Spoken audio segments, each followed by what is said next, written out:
Eh? How was it? I believe, essentially speaking, that the leadership of our party, the APC, will ultimately find a lasting solution to this strange departure from what we thought was the expected. Traditionally, the inheritance of democracy as a practice in Nigeria, and indeed Africa, without really customizing it to reflect the ethnic sensitivities and the diversity of our people, has become a critical issue. As to whether democracy deals with population and numbers, which is the supremacy of numbers over the minority, or democracy is an instrument for the egalitarian redistribution and equity and fair share and equal access to power, is a subject for discussion. Essentially speaking, therefore, is that if power by the nomenclature of democracy supposes that people should have fair and equal access, one will imagine that by the extension and extrapolation of that definition, power should go to the southern part of Nigeria, having done 8 years this way. And I think that the sensitivity of this is such that the President of the Federal Republic of Nigeria is conscious and very aware of it. That explains, however, why there is a superabundance of so many candidates from the southern part of Nigeria.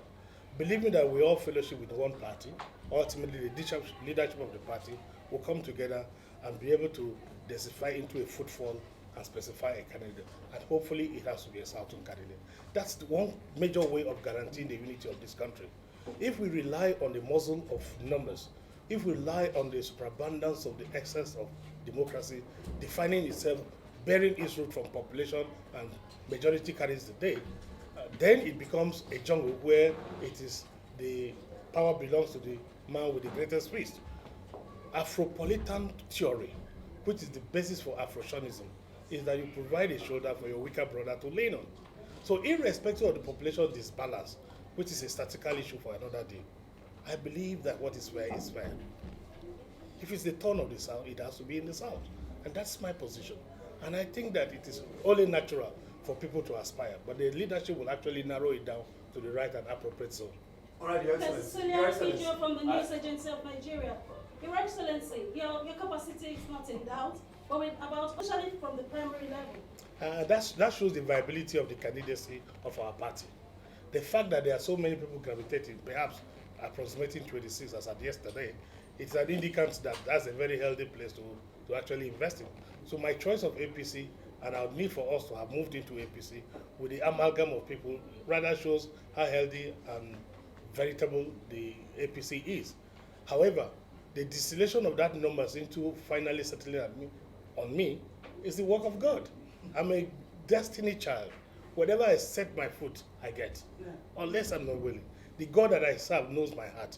And I believe that if Nigeria was to look at what somebody has achieved in his lifetime, judging versus resources versus our projects, I think there's nobody who, after inspecting and visiting my state, after looking at my records in the House of Assembly, after looking at my years in the oil and gas industry, after looking at my years as a lecturer investor in Ibadan, put all my history together, spanning the private corporate sector as well as the public sector, I stand so tall, and I believe that God will ultimately stand me out. Your Excellency, hold on. A minute.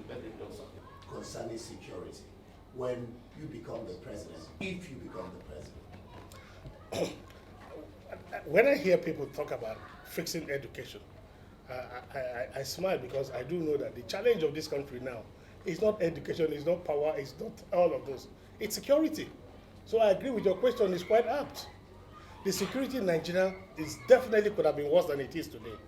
You know, with the collapse of Afghanistan and the philosophy and theory of Afghanistanism taking widespread, with the illegal massive sales of illegal drugs, hard drugs coming out of Afghanistan, for which they acquire monies to buy weapons from Pakistan and India, equipping ISIS so strongly, and looking forward to the total takeover of West Africa. Because the Islamic State of West African province, ISWAP, believe that their God-given territory is West Africa, and that Christians in Nigeria, Muslims are like our infidels, and they need to be wiped out.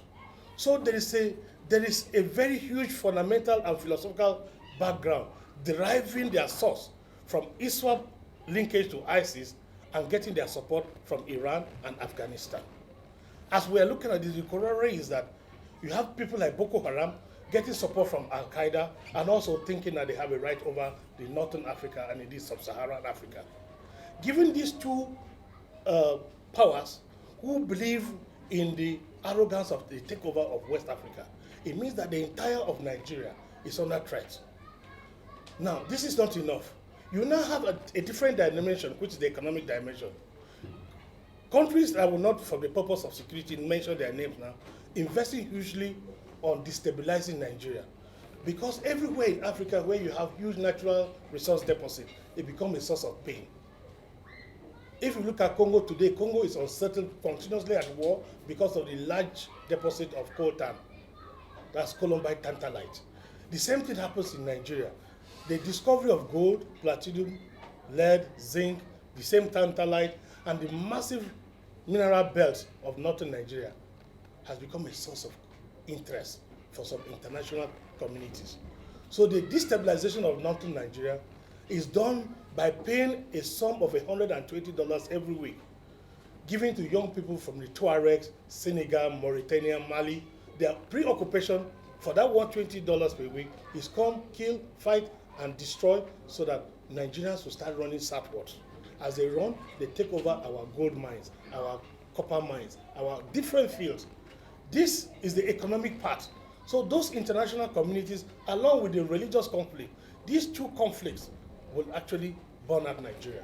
So any president coming as president of Nigeria, your primary assignment is to deal with this security challenge. And this security challenge cannot be addressed and tackled with our primordial military tactics.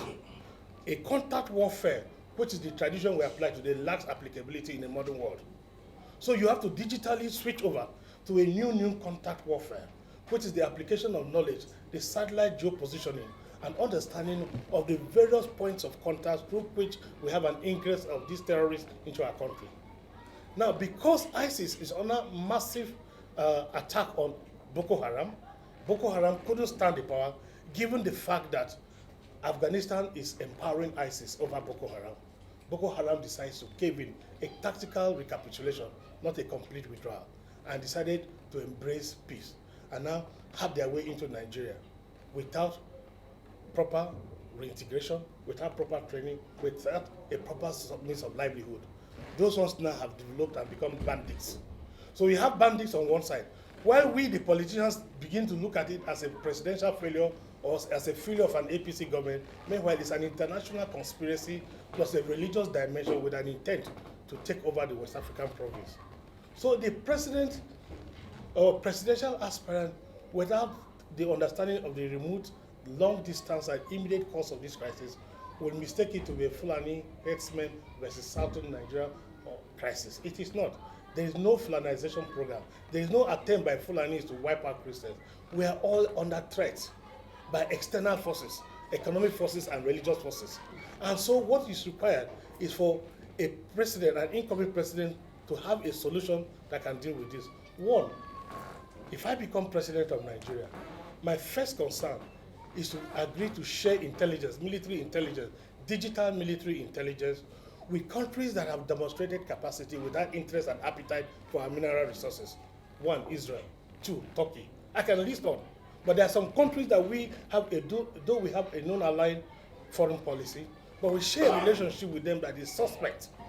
And such countries are busy funding and investing in the destabilization of Nigeria. So across all parties, whether PDP or APC, we have a duty to protect our motherland. It is not sitting back and waiting for every guerrilla attack and we turn back and laugh and say the country has failed. Don't forget, this was the basis, one of the major reasons why I moved from PDP to APC, to stand with the president, having understood the international dimension for which this insecurity is coming from. And of course, you don't dismiss the top factor, which is unemployment and poverty. And because unemployment and poverty have set in, people are easily available to be recruited, to be paid money, to kill for a living. And remember the level of decadence and moral miasma that has cascaded in. A situation where people no longer have conscience, where somebody can take a life, to be paid to take a life, where you have a vehicle crashing in a community and the community sees dead bodies and they seize both the dead bodies and vehicle and say, for you to have accident in my village, you have to pay before you recover your vehicle. Where a vehicle crashes on the road and communities run there to scavenge to become scavengers instead of rescue. That we're losing that typical African anthropology that characterizes our morality. All of that is going into complete abeyance. Why? Because of the challenges of society. So there is a very negativistic evolution of society. This put together with the other two factors I've mentioned, which is the international economic pressure for minerals as well as the religious dimension, precipitated against this nexus of internal poverty, comes together to form a compound, complex problem. Therefore, this surgery that I have dissected shows you clearly that to deal with this, a defense pact must be put in place immediately. Nigeria has no military intelligence sufficient to dictate this. Now, if you take a drone technology, for example, as your means of gathering data, if you take drone technology as a means of also attacking these people who come as assailants, you will realize that such technology will not be readily available to you from the Western world.